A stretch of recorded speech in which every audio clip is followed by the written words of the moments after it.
असं म्हणतात नावात काय आहे, पण नावाने आपली ओळख जगाला पटते. आणि म्हणून बारसं करून नाव ठेवण्याची परंपरा आपल्या संस्कृतीत रुजली गेली.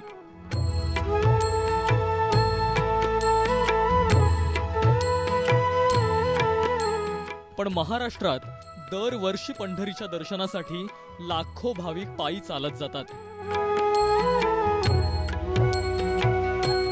अनेक पालख्या निघतात.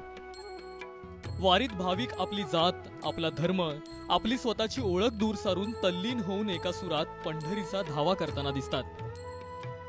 भेदभाव विसरून एकमेकांच्या मदतीला धावून येताना दिसतात.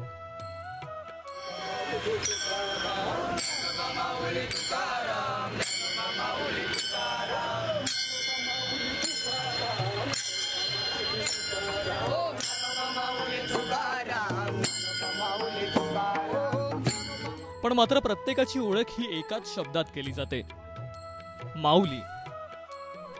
वारीत प्रत्येक व्यक्तीला, मग ती स्त्री असो, पुरुष असो किंवा वृद्ध असो की लहान बाळ, सगळ्यांना एकाच नावाने संबोधलं जातं, माऊली, माऊली.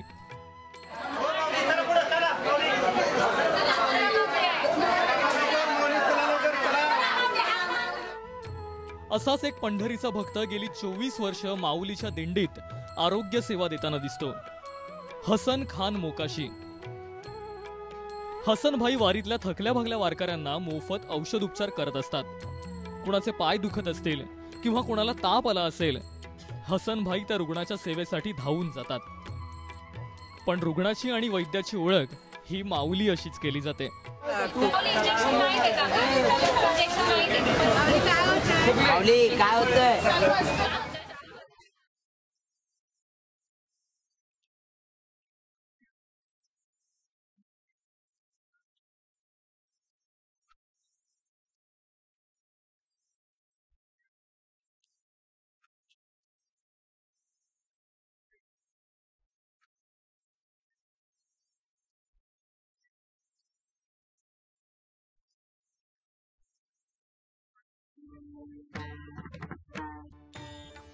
शेकडो किलोमीटरचा प्रवास करत विठ्ठल भेटीसाठी लाखो भाविक वारीत सामील झालेले असतात.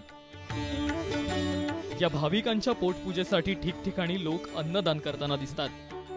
पण मात्र प्रत्येकाच्या तोंडून एकच शब्द उच्चारला जातो, माऊली, माऊली.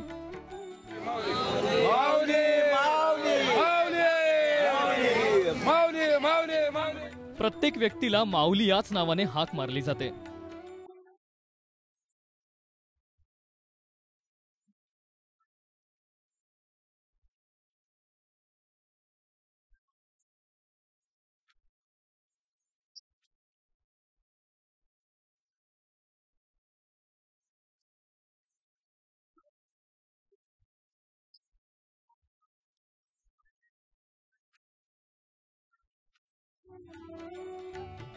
म्हणूनच माऊली म्हणतात, यारे यारे लहान थोर, याती भलते नारी नर. वारी जशी आध्यात्मिक अधिष्ठान आहे, तशी ती सामाजिक समता आणि राष्ट्रीय एकात्मतेचंही प्रतीक आहे. गोविंद शेळके, एबीपी माझा, जेजुरी.